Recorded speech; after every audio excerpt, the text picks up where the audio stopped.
भारत के भक्ति आंदोलन में अनेक संतों ने समाज को नया दृष्टिकोण दिया, जिनमें राजा पीपाजी का नाम भी अत्यंत महत्वपूर्ण है।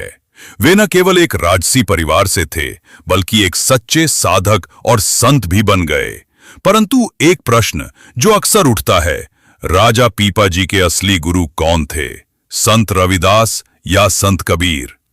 आइए ऐतिहासिक तथ्यों, परंपराओं और संत साहित्य के आधार पर इसका उत्तर विस्तार से समझें। राजा पीपाजी कौन थे?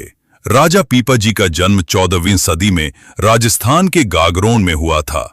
वे एक शक्तिशाली राजा थे, लेकिन मन में हमेशा परमात्मा की सच्ची तलाश रही। वैराग्य की भावना जागृत होते ही उन्होंने अपना राजपाट त्याग दिया और भक्ति मार्ग को अपना लिया। राजा पीपाजी ने विभिन्न संतों और साधकों से संपर्क किया, लेकिन उन्हें वो संतोष और आत्मिक शांति नहीं मिली जिसकी उन्हें तलाश थी।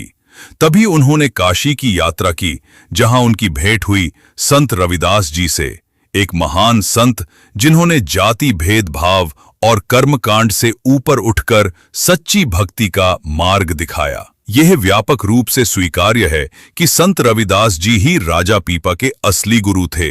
उनसे राजा पीपा ने जीवन का सत्य जाना।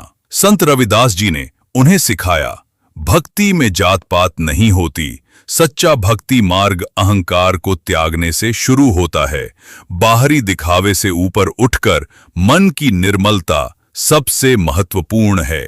इसी संदर्भ में संत रविदास जी का प्रसिद्ध वाक्य है, मन चंगा तो कठौती में गंगा, यानी अगर मन शुद्ध है तो हर जगह गंगा का पवित्र जल है, फिर चाहे वो एक मामूली कठौती ही क्यों न हो। ये शिक्षा राजा पीपा के जीवन का मार्गदर्शन बनी। कुछ कबीरपंथी ग्रंथों और मान्यताओं में ये उल्लेख मिलता है कि राजा पीपा ने संत कबीर जी के उपदेशों को भी सुना और उनसे प्रभावित हुए, लेकिन इतिहास और अधिकांश संत परंपराएं इस बात पर एकमत हैं कि राजा पीपा को दीक्षा और मार्गदर्शन संत रविदास जी से मिला था।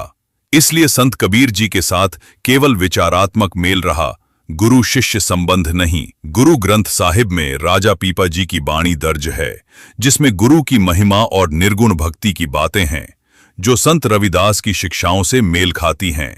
नाभादासकृत भक्तमाल और अन्य संत साहित्य भी संत रविदास को उनके आध्यात्मिक गुरु के रूप में दर्शाते हैं। संत रविदास जी के शिष्यों में मीराबाई, राजा पीपा, संत धन्ना आदि प्रमुख हैं। राजा पीपा जी के असली गुरु संत रविदास जी ही थे। संत कबीर जी के विचारों से वे प्रभावित जरूर हुए, लेकिन आध्यात्मिक दीक्षा और मार्गदर्शन उन्हें संत रविदास जी से ही प्राप्त हुआ। राजा पीपा का जीवन हमें सिखाता है कि एक राजा भी अगर सत्य के मार्ग पर चले तो वह संत बन सकता है, बशर्ते गुरु सच्चा हो और शिष्य समर्पित। यह कहानी आपको कैसा लगा कमेंट में बताएं और शेयर करना ना भूलें। धन्यवाद। जय हिंद।